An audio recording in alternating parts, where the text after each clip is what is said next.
नमस्कार दोस्तों, स्वागत है आपका हमारे यूट्यूब चैनल ऑनलाइन जीएस भाई गुंजन में। दोस्तों, आज हम लोग भौगोलिक चिंतन यानी जियोग्राफिकल थॉट से संबंधित कुछ महत्वपूर्ण प्रश्नों को देखेंगे जो बार बार परीक्षाओं में पूछे जाते हैं। तो आइए हम लोग शुरू करते हैं। यूनानी पद्य का प्रथम कवि किसे कहा जाता है? यह बार बार परीक्षाओं में पूछा जाता है। तो यूनानी पद्य का प्रथम कवि होमर महोदय को कहा जाता है, जो कि महान यूनानी भूगोलवेत्ता है। इसके बाद दूसरा प्रश्न है, गणितीय भूगोल का आरंभिक विद्वान किसे कहा जाता है? तो गणितीय भूगोल का आरंभिक विद्वान थेल्स महोदय को कहा जाता है। यह भी यूनान के महत्वपूर्ण ज्योग्राफर हैं। इसके बाद तीसरा प्रश्न है, गणितीय भूगोल का संस्थापक किसे कहा जाता है? तो याद रखिएगा, गणितीय भूगोल का संस्थापक भी थेल्स महोदय को कहा जाता है। इसके बाद गणितीय भूगोल व कार्टोग्राफी का पिता किसे कहते हैं? तो अनेक्जिमेंडर को कहा जाता है। यह भी महान यूनानी भूगोलवेत्ता हैं। इसके बाद गणितीय भूगोल के संस्थापक के रूप में कौन भूगोलवेत्ता जाने जाते हैं? तो गणितीय भूगोल के संस्थापक में थेल्स व अनेक्जिमेंडर का नाम आता है। इसके बाद विश्व का पहला क्रमबद्ध वर्णन किसने प्रस्तुत किया? तो इस प्रश्न का सही उत्तर हिकेटियस महोदय है। हिकेटियस महोदय ने विश्व का पहला क्रमबद्ध वर्णन प्रस्तुत किया। इसके बाद भूगोल के पिता किसे कहा जाता है? तो हिकेटियस महोदय को कहा जाता है, जिनकी महत्वपूर्ण पुस्तक है जेस पीरियड्स, जिसका हिंदी में अर्थ होता है डिस्क्रिप्शन ऑफ द अर्थ, यानी पृथ्वी का वर्णन करना। इसके बाद यूनानी गद्य का प्रथम लेखक किसे कहा जाता है? तो हिकेटियस महोदय को कहा जाता है।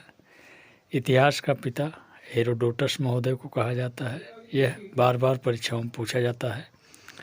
अग्रणी प्रजाति वैज्ञानिक की संज्ञा किसे दी जाती है? तो हेरोडोटस महोदय को दी जाती है। सर्वप्रथम विश्व मानचित्र का निर्माण अक्षांश एवं देशांतर द्वारा किसने बताया?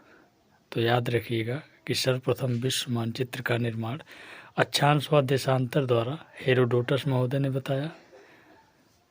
और भूगोल का पिता इरेटोस्थनीज महोदय को भी कहा जाता है, क्योंकि इन्होंने सबसे पहले ज्योग्राफी शब्द का प्रयोग भूगोल में किया था।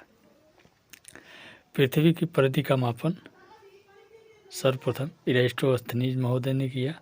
यह भी यूनान के महत्वपूर्ण भूगोलवेत्ता हैं और इरेटोस्थनीज ने ही भूगोल शब्द की खोज की।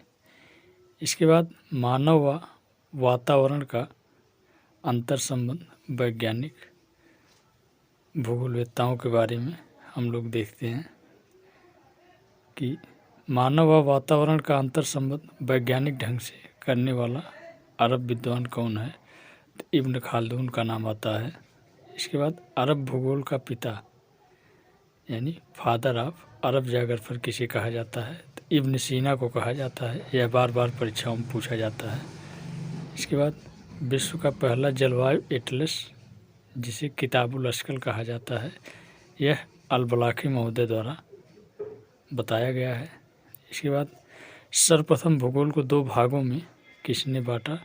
तो याद रखिएगा, जर्मनी के महत्वपूर्ण भूगोलवेत्ता वारेनियस महोदय ने बांटा था। इसके बाद द्वैतवाद का जनक किसे कहा जाता है? तो वारेनियस को कहा जाता है।